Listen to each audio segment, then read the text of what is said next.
guys, and welcome back for another tutorial. Today I'm going to be showing you how to make this very easy cord keeper. It is meant to be wrapped around your cords to keep them nice and organized and prevent them from getting tangled. This is great for all of those decorations, the extension cords, your Christmas lights. So to find the pattern for this size, you can head over to my blog, which is charmedbyashley.com. You can cut out the pieces, find your materials, and then we can get started. And if you don't already know, charmedbyashley.com is a great resource, so you can find all of my tutorials laid out in a nice format, and you can find some new ideas. Okay, so I cut out my fabric at 3.5 inches by 14 inches. I'm using fusible fleece, and I cut that half the size and a little bit smaller just so that it doesn't get in the way of my seam allowances. And I also have some hook and loop tape, better known as Velcro. So now I'm going to iron on my fusible fleece onto the one side, and I'm using a hot dry iron to apply that. And I will be using a longer piece of loop tape and a shorter piece of hook tape, and that will help me have variable sizes so that if I want to put it on a larger cord, I have the room, and if I want to put it on a smaller cord, I also have the room.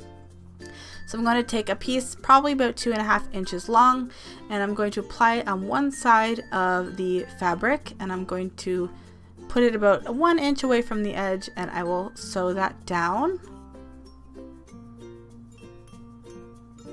So I'm just going to go all the way around the Velcro, and then I will do another seam right down the center, just because there is a lot of stress on Velcro over time, and to make it a little bit more secure will stop it from pulling on the threads and then possibly being, coming off one day.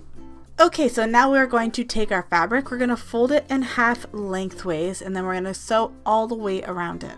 We're going to leave a 1 inch gap, and then that will be used for turning. And once you've sewn all the way around, you are going to snip your corners, and that will help when you go to turn it right side out, make your corners nice and sharp. So now I'm going to flip it right sides out. And when I do flip things right side out, I like to have a little bit of help, so I'll use a knitting needle or a chopstick on hand just to poke out those corners.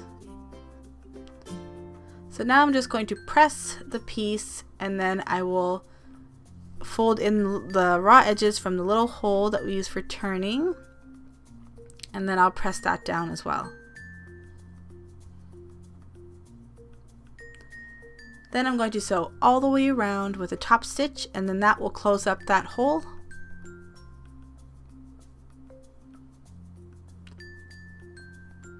And then we will apply our last piece of Velcro on the other side on the opposite end. Sometimes I like to just give it a test run just to make sure that I know where my Velcro is going to fall. And then I will place that, and I'll sew all the way around this as well. Thing about the hook tape is that it's not really fun to sew, so you have to make sure you have a nice sharp needle, otherwise you might end up skipping stitches, so just keep that in mind. So now I'm done. I just take my cord and I'll just fold it up, and then I can place it into the center and then wrap it around. So this is really great for all those Christmas decorations, especially your Christmas lights, the extension cords, and even you can make these for your garlands if you have a ton of those and they just kind of go crazy in your storage. So I hope you give this a try. If you do, I would love to see it. So follow me on my Instagram and my Facebook, which are all linked below. So thank you so much for watching, and I'll see you guys in my next video. Bye guys!